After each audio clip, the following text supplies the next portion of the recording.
In your early years, you were a Marxist. Yes. What happened? How'd you get away from that? I took a job in the government. I went to the University of Chicago as a Marxist. After a year of studying under Milton Friedman, I was still a Marxist. But one summer of working in the government was enough to start returning around. Really, what happened to you there? Well, nothing happened to me, but that I realized that the government was nowhere close to being capable of doing what people on the left wanted the government to do.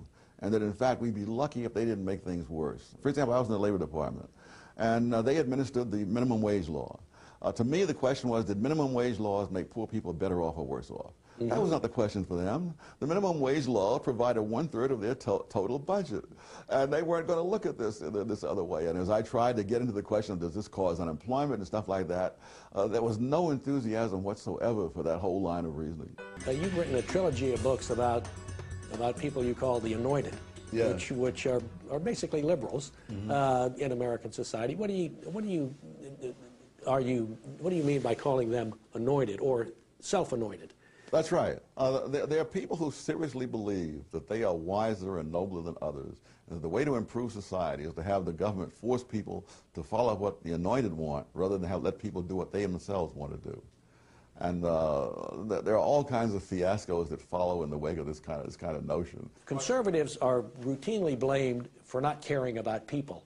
And yet you say just the opposite is true, that it's liberals who care about their vision, yes, of how the world should be, but not about real-life human beings. Absolutely. I think the busing thing was a classic example. You would be hard-pressed to show how black people, white people, or any other people were benefited by this.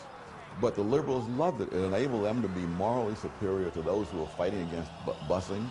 And the evidence, one way or the other, really did not interest them. Aren't conservative free market ideas sometimes hard to sell? I think of the labor unions and liberals are now attacking Walmart, mm-hmm, and saying Walmart pays its employees too little. I mean, that's a nice thing to be for. You know, you want more money for people who work at Walmart. What's wrong with that? Hey, I want more money for myself. But that doesn't mean that someone else has an obligation to pay it. If you're paying people for their work, instead of just paying them for what they think they need, then clearly these people wouldn't be working for Walmart if someone else thought their work was worth more than Walmart is paying. So why do you think liberals have jumped on Walmart? Because of its success? Because of its success. That's a sufficient reason. They really are for helping. They're for helping people who are disadvantaged, as they put it. Mm-hmm. Whereas I think conservatives want to stop people from being disadvantaged.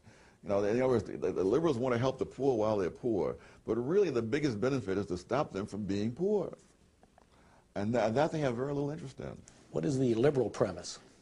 I guess the Rousseau notion, you know, that man is born free but is everywhere in chains, that the real problem of the world is that the institutions are wrong. If the institutions were right, then there was nothing in human nature that would cause us to be unhappy. It's the fact that we have the wrong institution. What is the conservative premise? That man is flawed from day one, and that there are no solutions, there are only trade-offs, and whatever you do to deal with one of man's flaws, it creates another problem, but that you try to get the best trade-off you can get, and that's all you can hope for.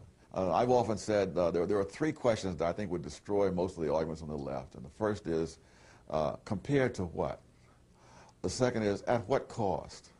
And the third is, what hard evidence do you have? Now, there are very few ideas on the left that can pass all three of those